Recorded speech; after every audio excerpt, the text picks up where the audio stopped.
Hi everyone. Today I will be reviewing Kate by Umair Aleem. The logline reads, when a veteran hitwoman is mysteriously poisoned on her last assignment in Tokyo, she has 24 hours to track down her killer before she dies.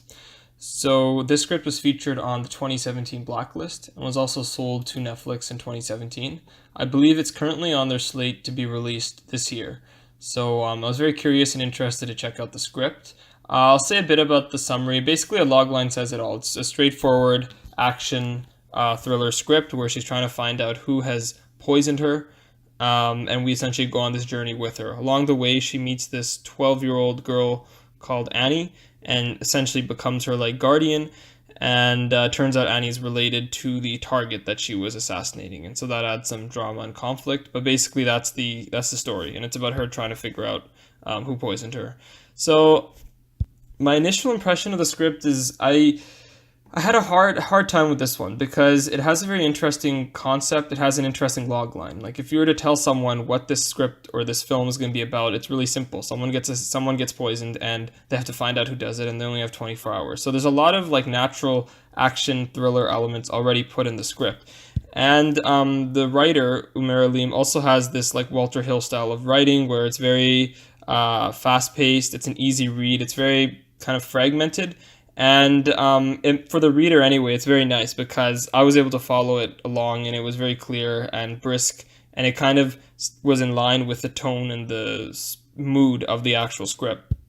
The problem that I had with the script was essentially the story, in that we're just going from one suspect to another. Now, in the first half, that's okay because you're kind of curious, but I actually, like, my patience wore thin around the midpoint, around page 60. I'm just, okay, we're just going to another suspect, and it just wasn't ending, and I was just kind of getting bored of that formulaic approach. And, adding in Annie around the midpoint was somewhat it added some type of electricity to it, but again, it was the same thing where she's just trying to find out who did this. I think one problem with the script is it's 120 pages long, and I don't think it needed to be 120 pages. I believe the same job could have been done in about 100 pages, and it may have been more of a faster read that way, and like I would have not been bored then as a result. But in its current form, it just got very repetitive.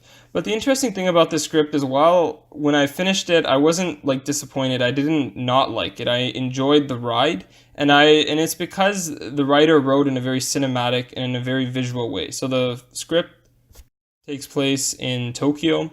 And so a lot of this like Kill Bill imagery was already going up in my mind. A lot of Ghost in the Shell imagery was going up in my mind, and so I guess I was kind of coloring in the world as well with my own imagination. But the writer also did a good job in describing the action scenes and just the general atmosphere and aura of the place. And I think that allowed it to be very naturally cinematic in my mind. And so I was able to visualize the movie clearly. And I felt honestly that if I had watched this film, and I do want to watch the film when it comes out on Netflix, if I had seen this film, I would be satisfied with it. I would have just enjoyed the ride as just a nice like popcorn action thriller, so similar in the vein of like John Wick or something along those lines of action films. So I think in that respect, it did a good job. It kind of knew what it was, and it just did that.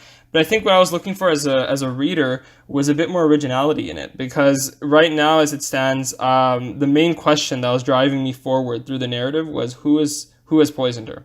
And when it's revealed, and this is a spoiler, when it's revealed that it's her mentor or her original employer, I was just kind of like, really, like that didn't really get me. Like, I had him still on my hit list, so he was the first suspect that she kind of eliminated from her list, but I wasn't really satisfied with the conversation that they had. I didn't really feel like he was in the clear as a result of that. So when that twist came in the end, I wasn't like taken aback by it. I kind of suspected something along those lines, and so I think I would have really appreciated a different type of twist or something more, because right now it's just a bit formulaic, and I mean, I get it. That is what the action genre is. That's what the thriller genre is. And so I can't blame the script for that, but I think I'm just saying as a reader, I would have appreciated a little bit more. But like I said, there was a lot of very clear imagery. So one example is with the protagonist, and essentially she is going through this journey, and we're going on this journey with her for 24 hours. And she really starts by being battle hardened and, ready to retire. And then as the script progresses, she just keeps getting beaten down, keeps getting injured, keeps getting hurt, keeps getting bloodied, to the extent where at the end she's essentially just this like patchwork. She's just a meshwork of a human being, and it's very interesting to read because I was like, wow, this is something that I believe an actress would really want to play because it's just so like graphic, it's so visual. And so I think the writer did a very good job that way in terms of describing the characters and really being able to paint this picture and at least show the journey, if not necessarily an emotional journey on her part, a physical journey. And I think that's something that would be very attractive to an actor. As for the main protagonist in terms of her personality, I mean, she's very cold-hearted. She's a sociopath, and that makes sense because she's a hit woman. But I did find that it was hard to relate to her in that way. But again, like I said, it was the mystery that kept me going. While I wasn't totally satisfied with the answer, I did enjoy the journey overall. I did take it for what it was, which is an action film, and I did feel that if I saw this as in a film version, I would be pleasantly surprised and I would be satisfied. So I think overall, the writing style is very good. I think you guys should read at least 30 pages of it just to get a good grasp of this type of Walter Hill writing style. I liked it, and I think it's something that people could benefit from because right now, sometimes when you read scripts, they have like 4 or 5 description lines, and it's just not needed. You can say the same thing and relay the same message by being short and succinct and to the point. And so overall, I enjoyed the script. I would give it a good, not great.